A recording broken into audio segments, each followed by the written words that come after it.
on this computer. We miss you, and Justin. Oh, no. Just kidding. Here we go. Why are you down over here? Okay.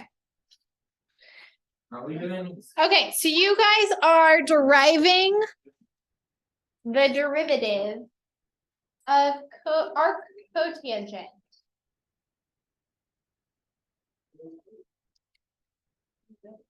So you would have you not started this yet? Oh, no. Okay, I was thought that we finished it already, and so I was doing the arc cosecant. Oh, we'll look at that one in a few minutes.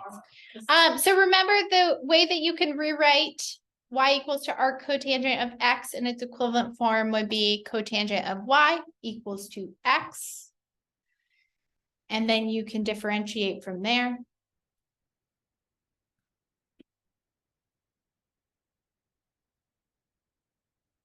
Now I'm going to stop blah blahing because I meant this to be a warm up.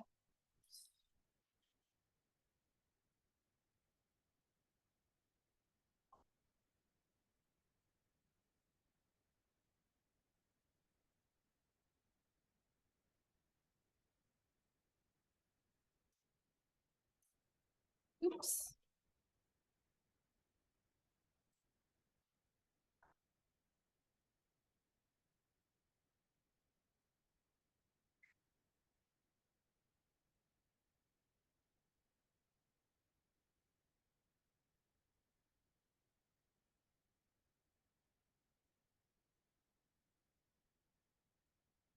Oops. In this step, I am trying to do the same thing as if I were to draw the right triangle, and I'll show you it from that perspective too.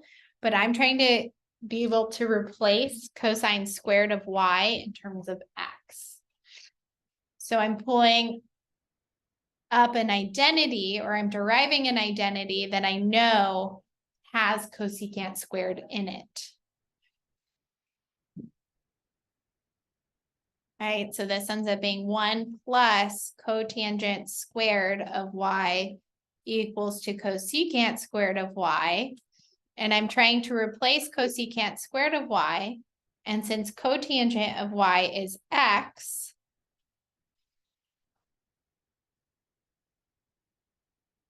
that means that cosecant squared, can't write right now, cosecant squared of y is just 1 plus x squared.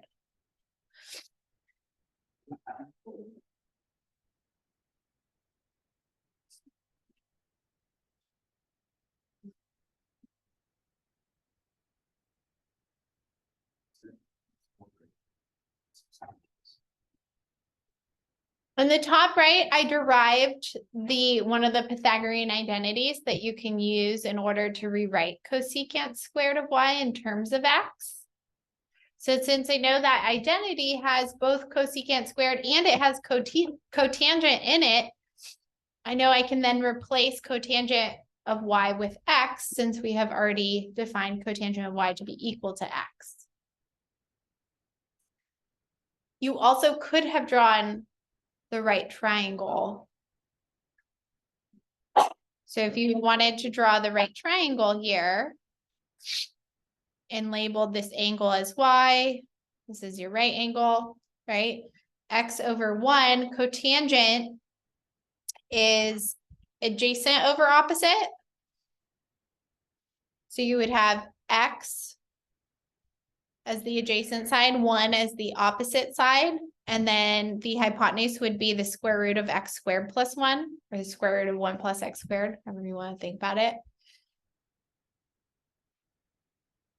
So then cosecant would be hypotenuse over opposite, but it's cosecant squared.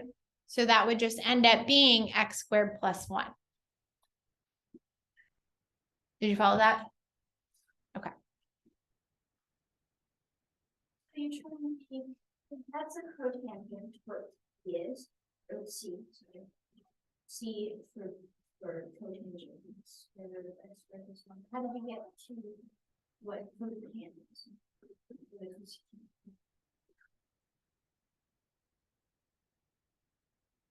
I don't know if I followed your question. I'm not following either. Which part are you asking about?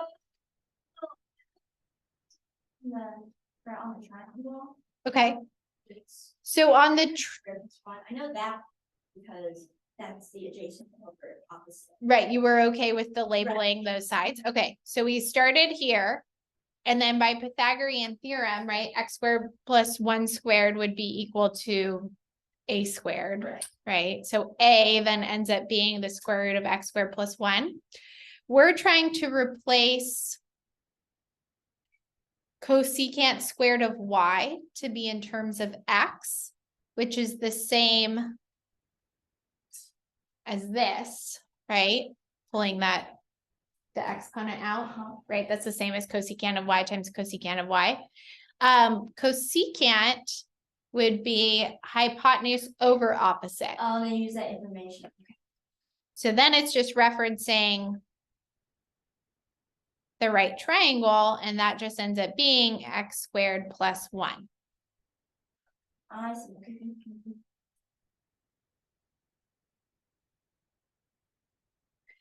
And then I know I mentioned this once we derived the derivative of arc sine and arc cosine. Remember, the derivative of arc cosine was just the opposite of the derivative of arc sine.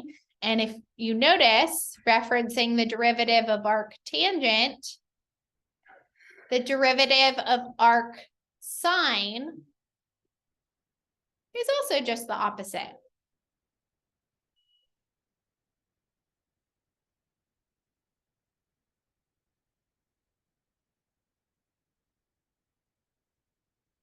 Is it okay to move on to talking about the derivative of arc secant?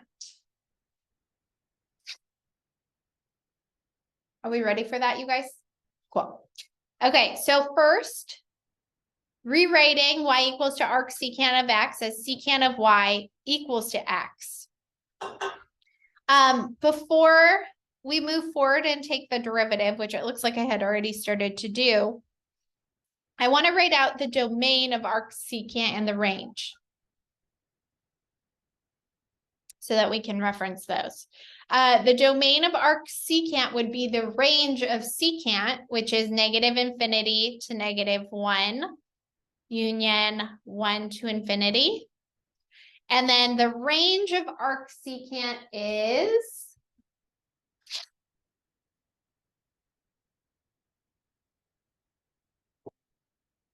it's up there, you guys. I know it's up there. 0 to pi over 2 median, pi over 2 to 5. Right, it's very similar. It overlaps with the range of cosine, like quadrant 1, quadrant 2. We just have to exclude pi over 2, where secant would not be defined, since cosine is equal to 0 at pi over 2. Okay, so I'm writing those out for us to reference, much like we did in the homework problems. So I had taken the derivative of secant of y equals to x using implicit differentiation and landed here. We want to replace secant of y and tangent of y, but we have to be careful. We can't just replace secant of y with x. And here's why. So if we're looking at this equation here, right, this is x over 1, secant would be hypotenuse over adjacent. I used a different blue on accident. That's okay. I apologize if that really bugs anyone. So when we're labeling the picture here, we would have x and then we would have 1. The thing is, it's a hypotenuse. It has to be positive, and because our domain is negative infinity to negative 1, 1 to infinity, so there are negative values in the domain, we need to put those absolute value bars there. But for coming up with what that remaining leg of the triangle would be, we could do 1 squared plus a squared is equal, that'll still be x squared.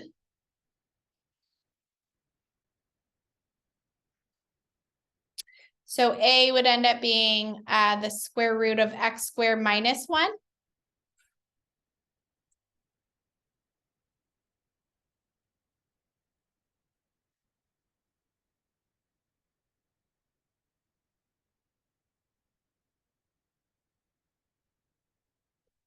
So secant of y, secant, referencing the triangle, would be hypotenuse over adjacent. So secant of y can be replaced with absolute value of x.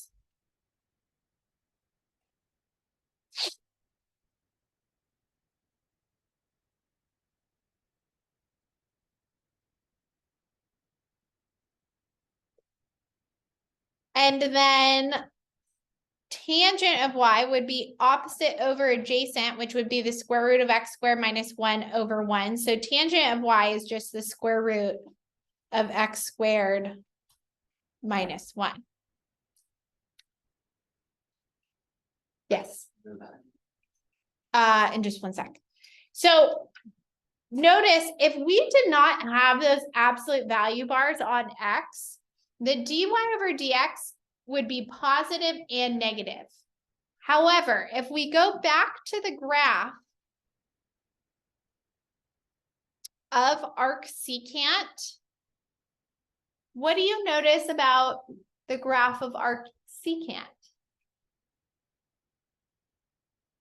Or in particular, the slopes of its tangent lines?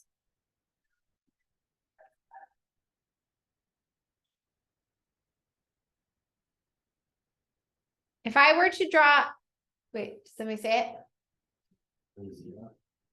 No. The slopes, so if I picked any point on the graph of arc secant, which this continues on, this continues on. So if I were to pick any point on the graph of arc secant,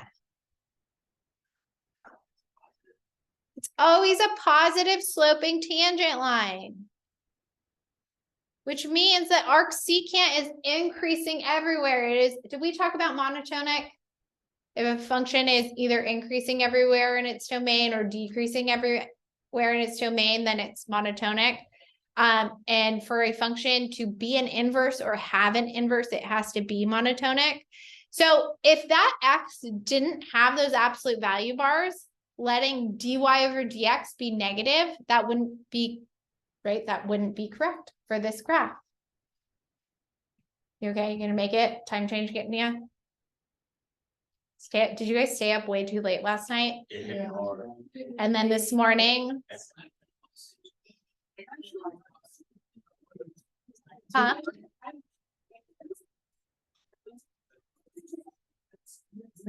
Yeah, I kept waking up and then I don't know. And then I feel really weird. And then I woke up this morning and I felt like someone had like. Yeah. I was so confused. I was so disoriented. It was, yeah, it was weird. I woke up before I set an alarm today. I don't normally set an alarm, but like when I woke up and saw it was like 6:20 or something and it but it like felt like I don't know. It was bad. Anyways, time change. But I do like Not- this. You like what? I like doing this. You like it being late later? Well, we should just keep it. But then in the winter, you'll get up and there'll be pictures. That's what I don't. I like to get up and spend fun. I feel like I'm like waking up early, getting ready for the day. Getting the grind. Like if you wake up, it's already sun's out, It's like, But don't you feel like? feels like we're being lazy. Do you feel? You guys, look, it's 9:41 a.m. on Tuesday, January 9th. Okay. We are not, if you would like to try this on your own, you can, but we're going to keep moving. Remember how I said that the derivatives, like we derive the derivative of arcsine, arctangent, and arcsecant. And then the derivatives of arc cosine, arc cotangent, and arc cosecant are just the opposites of those. So really, you just have like 3 to remember. And then you can just remember which ones are opposites, which feels like less It's maybe not necessarily memorizing less, but it feels like it. Edward, you had a question. Alex had to go first. You guys can both go. Let's go together.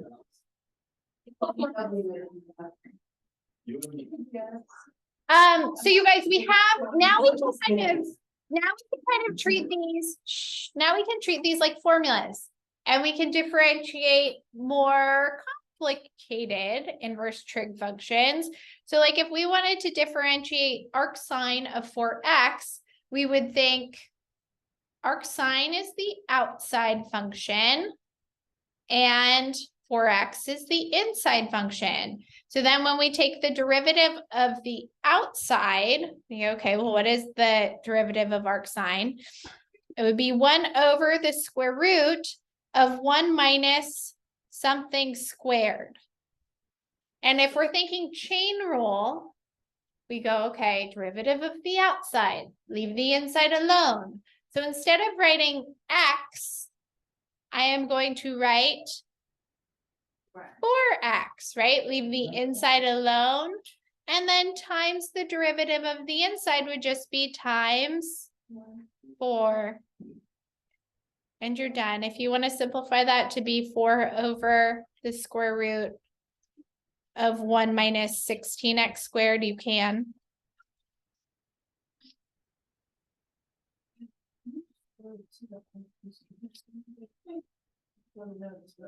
I didn't write anything for it. That one I said is a you try, and if you would like to try deriving it on your own, you can, because you know how. You can just reference where we derived arcsecant derivative. Sorry, I just felt like I was drinking. I think that happens. It's been a day. It's only Monday. Right. It's been a Monday. week. It's been a week. It's Monday. It's been a week. Yes, I agree. Really possible somebody canceled that. Because like, it doesn't say like we were on the wires with like, You know, and I was like. Down there, I was going for a walk on Saturday, and then like a tree had really just fallen and blocked my path. But you guys, that also Now I like have to stop it. wouldn't be great for us either. Like we still have stuff to get done. It would be the same as stuff. Yeah. And more. Exactly. Or over Zoom. It would have been over Zoom. You would have been a Zoom. Yes, because we have so much to get through. Okay. You guys are in denial. I am not in denial. I am in crunch mode. You're like definitely so front. Yeah. I love that this is all being recorded right now. It's like Trevor Safford has some business like. Okay, we're gonna cut that off. All right, so for finding the derivative of arctan of the square root of x, we think about derivative of the outside function. So I look to the derivative of arctan. We have 1 over 1 plus something squared. We leave the inside alone, so that something that's going to get squared will be square root of x. And then times the derivative of the inside will be times. X to the power of -4. Well, yeah, we read. Okay, shh. Okay, so just simplifying that, that'll be 1 over 1 plus x times 1 over 2 root x. And if you wanted to go one step further to write that as a single fraction, or you maybe just did that all in one step, you could.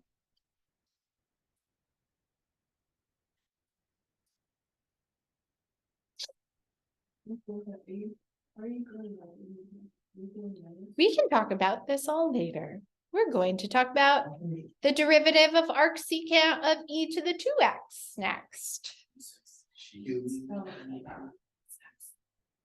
Is it okay if we move on to this one? Are there any questions about the derivative of arctangent of the square root of x? I get a chance to write this down. Yeah, you can do the first one.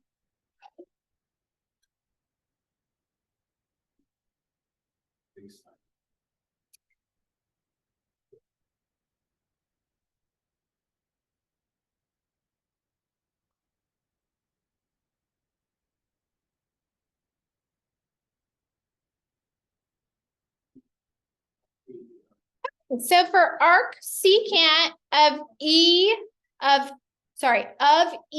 to the 2x. Arc secant is the outside function. Different color. E to the 2x is the inside function.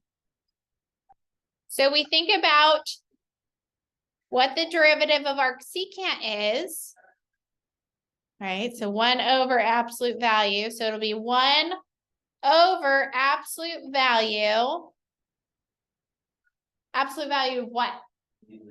E to the 2x, which do we really need the absolute value bars for e to the 2x? Yes. No, because e to the 2x would always be positive. So we don't actually need those absolute value bars. But And then there, well, yes, unless it is a multiple choice, right? And you're trying to match your answer. And then times the derivative of the inside. Well, what is the derivative of e to the 2x? the 2x to the e, 2 to the 2x. Right, you have to think chain rule for finding the derivative of e to the 2x. So it would be e to the 2x times 2. So then cleaning that up, remember absolute value bars were not necessary. So e to the 2x's will actually cancel. And you'll have 2 over the square root of e to the 4x minus 1. Wow. You don't need the absolute value bars because e to the 2x is, for all real numbers, positive. It's negative. I didn't wait.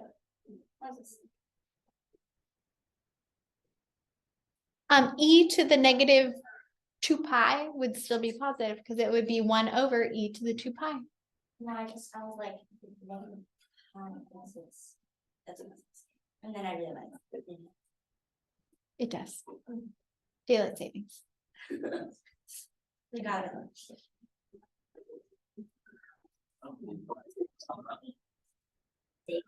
But past does not exist. Interesting.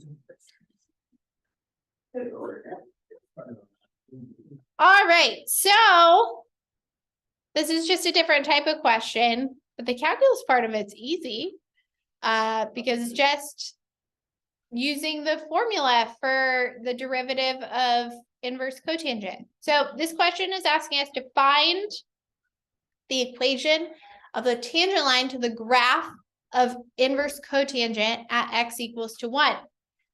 So if we want the equation of a tangent line, we need 2 things. We are going to need y prime, and then what else do we need? A y coordinate. We need a point and we need a slope. We're using y prime to find the slope of the line.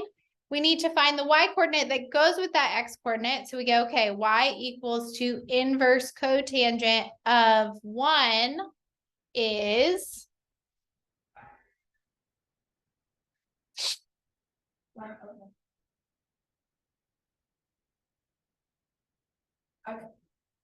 Cotangent of y equals. so what angle would make cotangent equal to 1 in the range of inverse cotangent?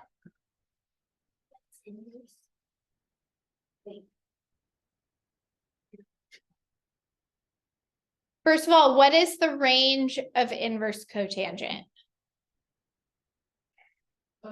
Negative. No, 0 to pi over 2. 0 to pi. The range of inverse cotangent. Think back to where we restricted the domains, right? Going back up here to the beginning. So looking at the graph of cotangent, to make it a 1-to-1 function so that it would have an inverse, we restricted the domain to be from 0 to pi between those vertical asymptotes. So the range of inverse cotangent is between, where's our cotangent? is between 0 and pi. That's what the graph of arc cotangent looks like, and there should be arrows there. Now 0 to pi, if we're thinking unit circle, because 1 is a value for the trig function for cotangent on the unit circle. 0 to pi covers quadrant 1 and quadrant 2. Cotangent is positive in quadrant 1 and negative in quadrant 2. So when we take the inverse cotangent of 1, positive 1, we're thinking what angle from quadrant 1 would make cotangent equal to 1? Where is sine equal to cosine? Because cotangent, remember, is cosine over sine.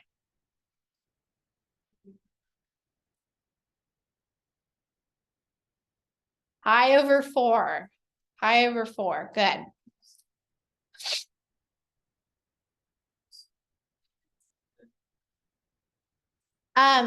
Remember, you guys, I linked my old lesson on the inverse trig functions and determining their domain and ranges and how to evaluate the inverse trig functions, and you might want to review that. Okay, so now we have the y value that goes with that x value. We need the derivative so that we can find the slope of the tangent line at that point. The thing is, since this is just inverse cotangent, we can just go directly to plugging 1 into that formula for the derivative of inverse cotangent, which would be negative 1 over 1 plus 1 squared, or negative 1/2. So then popping those values into point slope form to find our tangent line equation, we would have y minus pi over 4 equals negative 1/2 times the quantity x minus 1.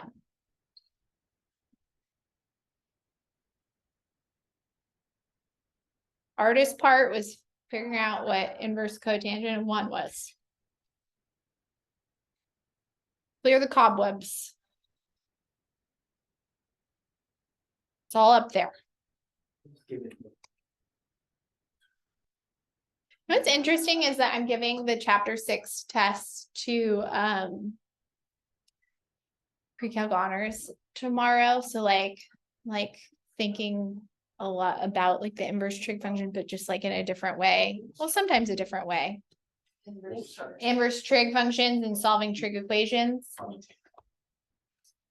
I'm like, getting like. Trauma or flash. Yeah. Or it's the way. Like it was that. The way. It was, I was even the rows. But that part was the. I was even the rows. I was like. You know. Okay, you guys. So let's go ahead. You could do this one on your own. Just simplify. So find the derivative. You can just use the formula for what the derivative of arc sine is. Right? 1 second. And then you can go ahead and find the derivative of x times the square root of 1 minus x squared. And then I want you to practice simplifying down as much as you can. In order to find the derivative of x times the square root of 1 minus x squared, we need to use This one over, I mean, product rule. product rule. We got to use product rule. First factor times the derivative of the second.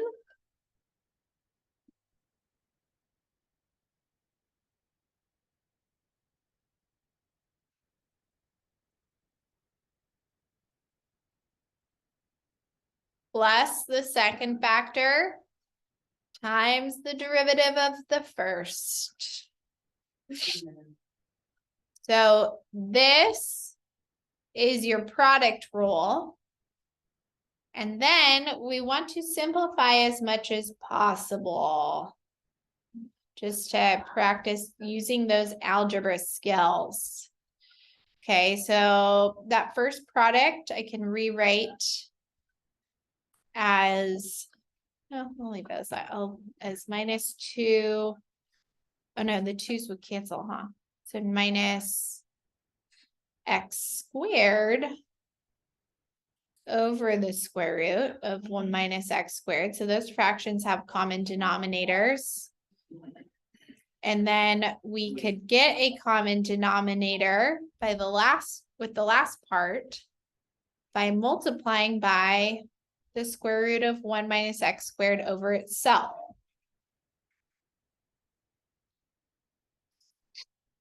So then once we have a common denominator,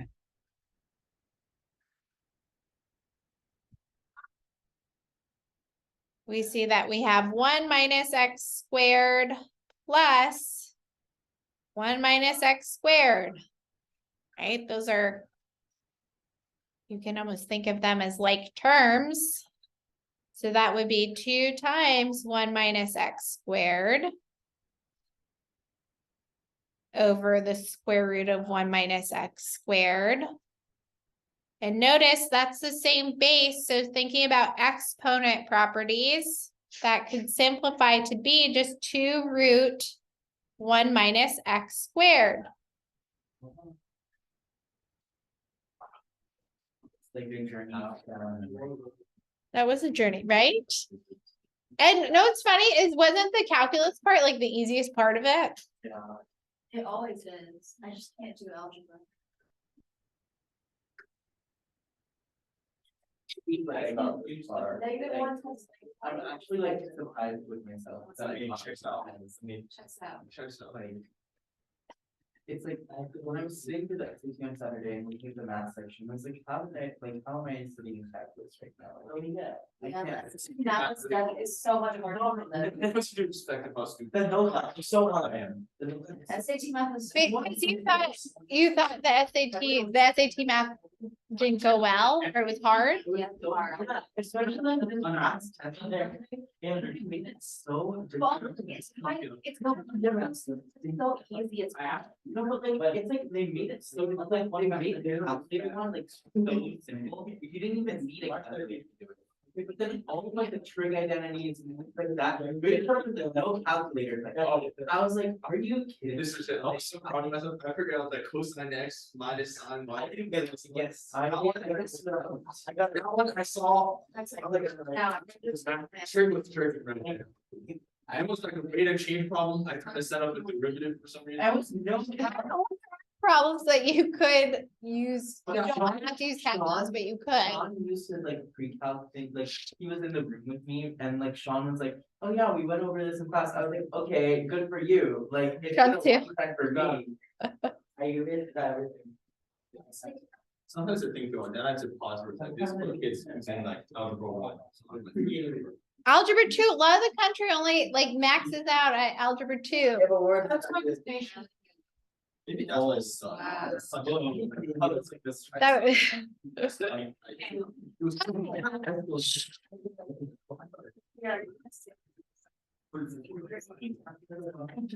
This video is going to be a lot longer than it needs to be.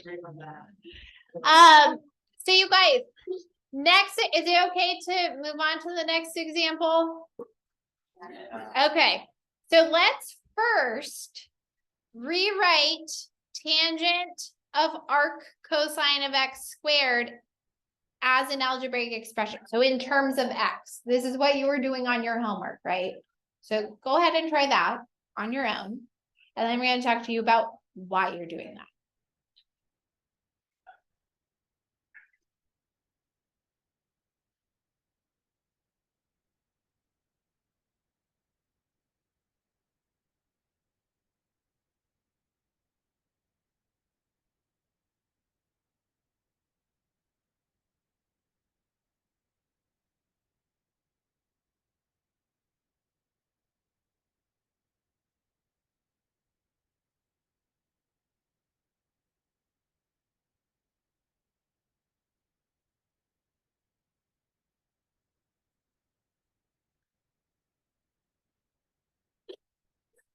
Bless you.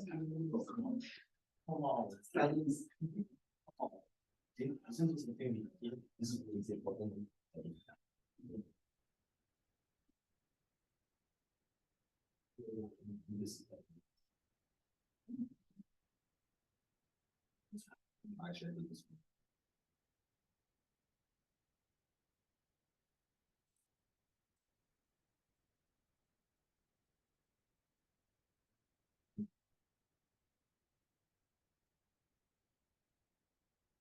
So opposite over adjacent.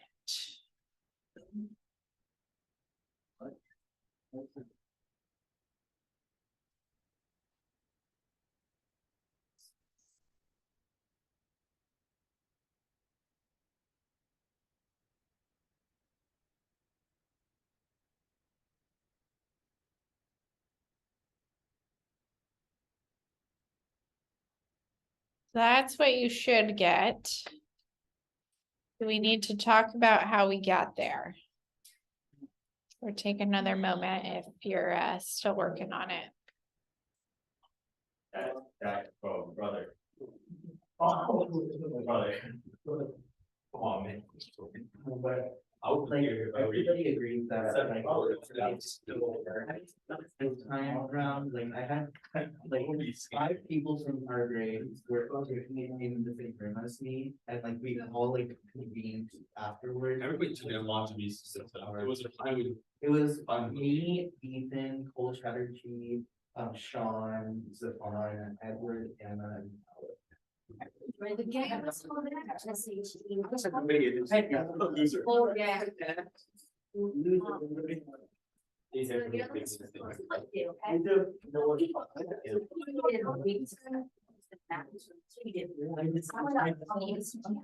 Four on the next.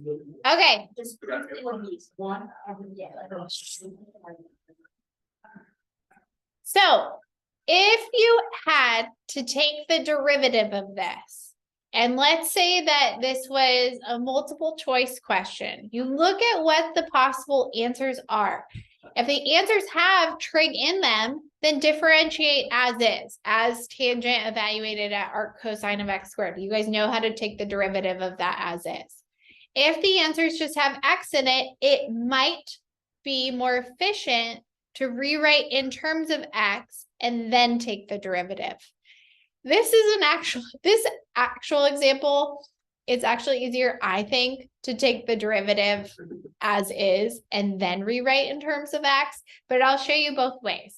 So if we just rewrote tangent evaluated at arc cosine as the square root of 1 minus x to the 4th over x squared. I'm actually going to rewrite this as a product because using quotient rule for this one is pretty yucky. So that's x to the negative 2nd times the square root of 1 minus x to the 4th. So then you can go ahead and use quotient rule, that's fine. So then, first factor times derivative of the second factor.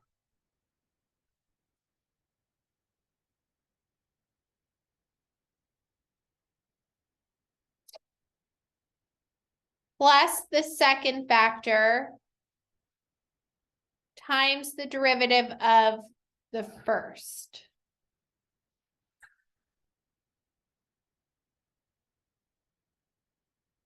And then simplifying from there,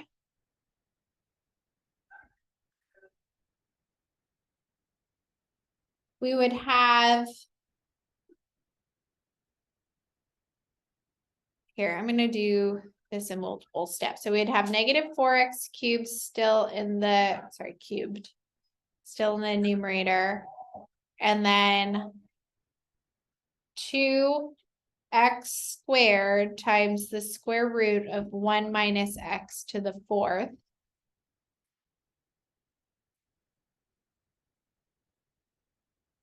Or that'll turn into minus 2 times the square root of 1 minus x to the 4th, all over x cubed. Yeah. 2 will cancel with a 2 here. X squared will cancel with an x squared in the numerator.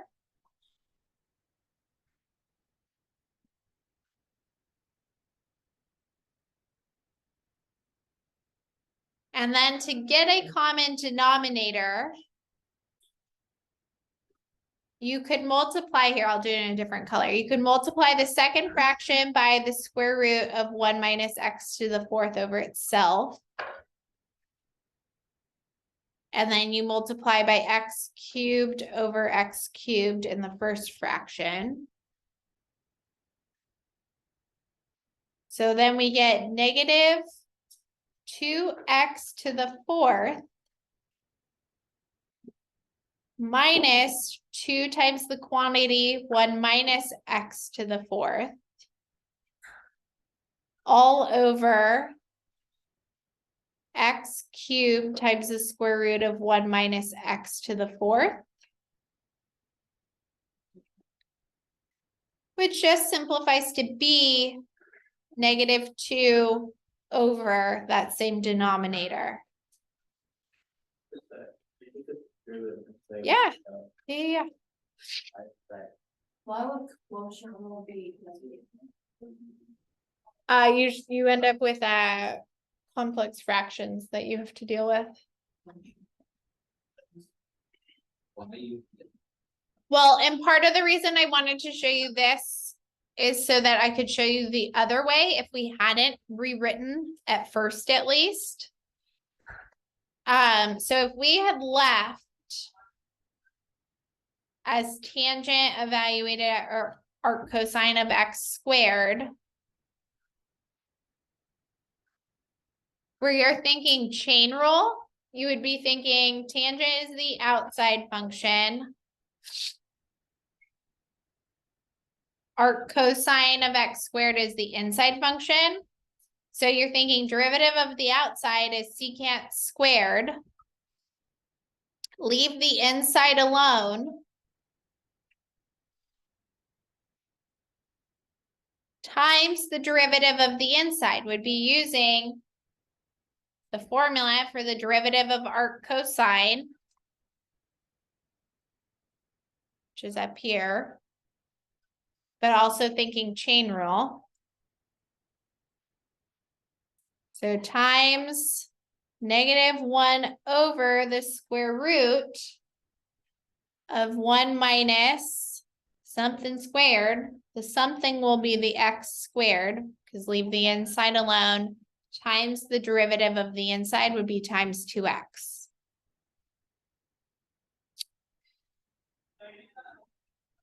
So then if this were a multiple choice and you had to get everything in terms of x, then you could take secant squared of arc cosine of x squared, and you could rewrite that in terms of x. So here, I'll do that down here. So that's the same as secant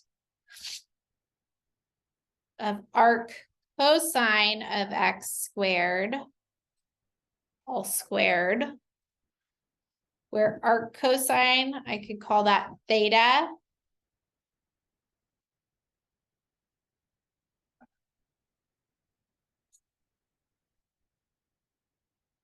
Cosine is adjacent over hypotenuse, so that would be x squared and 1.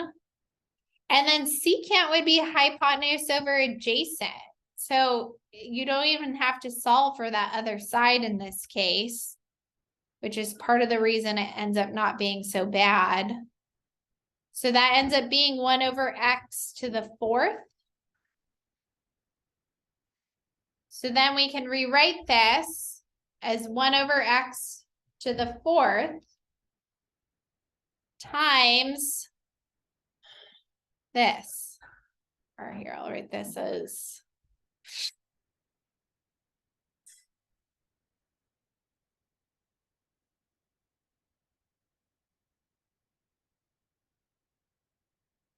you see that we get the same thing that we did above.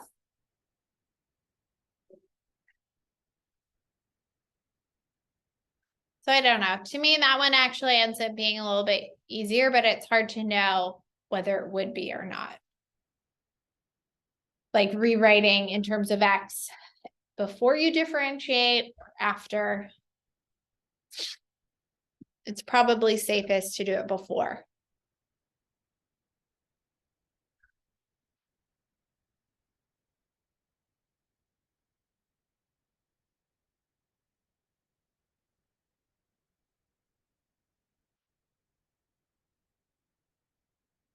Questions? We have one more example. What time are we out of this class? Oh, perfect. We have 10 minutes. Perfect. It will not take 10 minutes to go through the next question, I don't think. Before we go into the word problem, does anyone have any questions on any of the other examples we've done? Okay. So the word problem, this is from your textbook. It could be reworded or kind of changed to be more free response, AP free response like to me, this isn't very AP like, but it is a practice. It is practice with a word problem and using skills that you guys have experience in, that you already have in your toolbox. So this is that a photographer is taking a picture of a painting hung in an art gallery.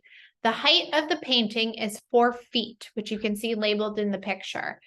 The camera lens is 1 foot below the lower edge of the painting, which you can also see in the picture labeled. How far should the camera be from the painting to maximize the angle beta? So we can see in the picture, this is the angle beta. This is the angle theta. And this is the angle alpha. And the distance of the camera to the wall is represented by X. So the question is asking, how far should the camera be from the painting to maximize the angle beta?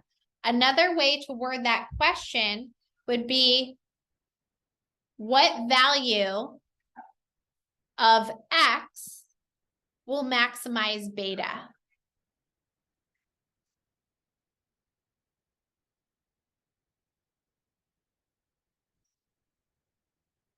Right, we are trying to maximize the angle beta. This is an applied optimization problem. So if we are trying to maximize beta, that means that we need an equation for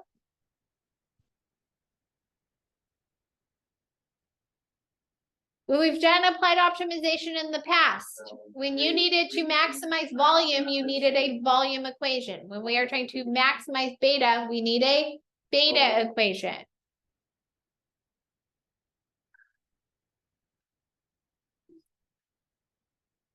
And we want beta to be written in terms of X because we're trying to determine what the value of X will be that will maximize beta.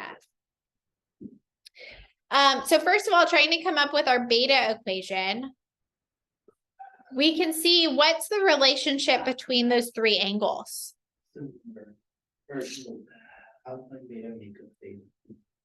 Yeah, or alpha plus beta is theta, right? Alpha plus beta is theta, which means that beta is theta minus alpha. Now, we can write theta and alpha in terms of X by focusing on the right triangles that are created here. So looking at the right triangle, the bigger right triangle, right, this one, where we have the angle theta. Oops. We can see that this side of the triangle would be 5. So the side opposite theta would be 5. And the side adjacent is X. So if we're just trying to come up with a simple argument using X for an inverse trig function, we're thinking, okay, well, X over 5 would be the side adjacent over the side opposite. Adjacent over opposite means we want to use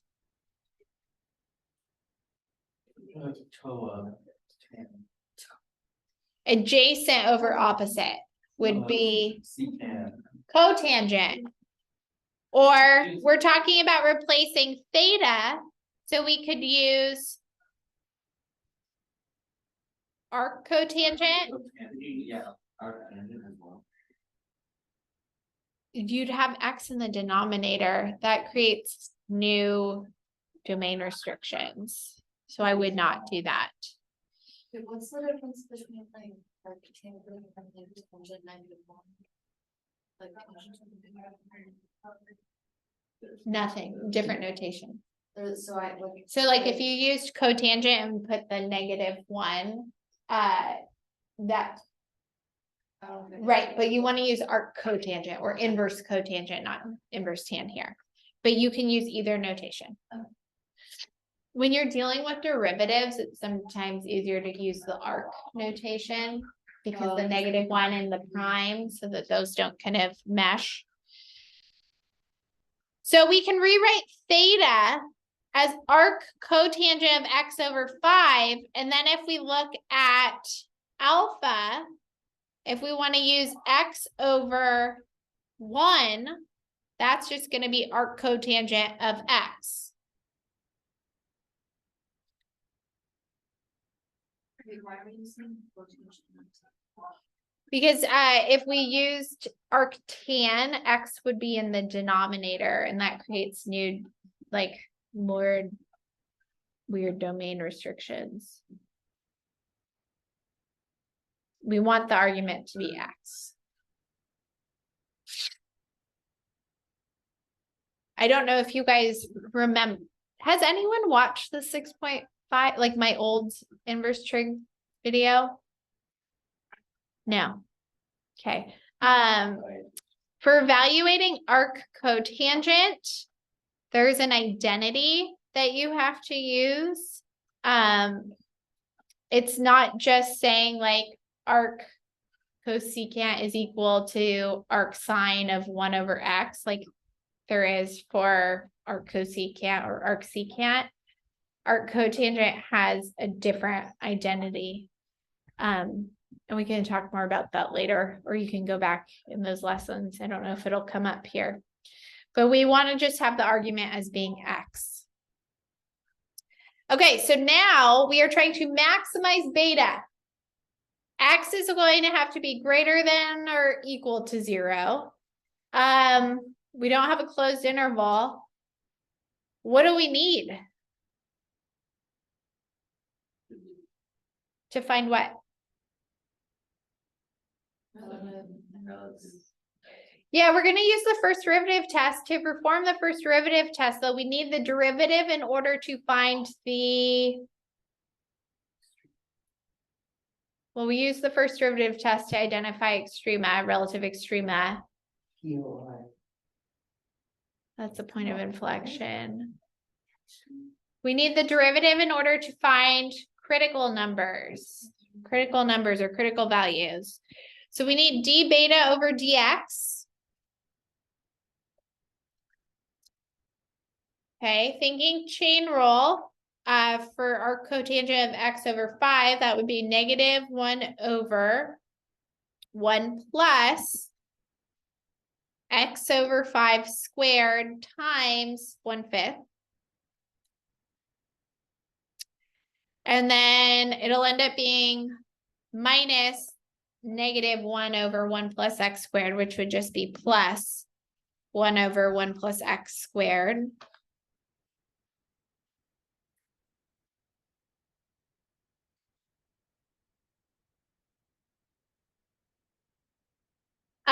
And then if you want to simplify as is, what this would, if you distributed that 5 into the denominator, you would have 5 plus x squared over 5. So we still have a complex fraction plus 1 over 1 plus x squared. And then we'd want to multiply by 5 over 5 to get -5 over 5 plus x squared plus 1 over 1 plus x squared.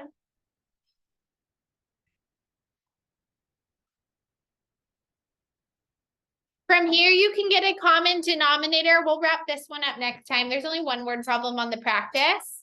But but we'll finish up this example. You'd get a common denominator. Figure out where the derivative is equal to 0 and then do first derivative test.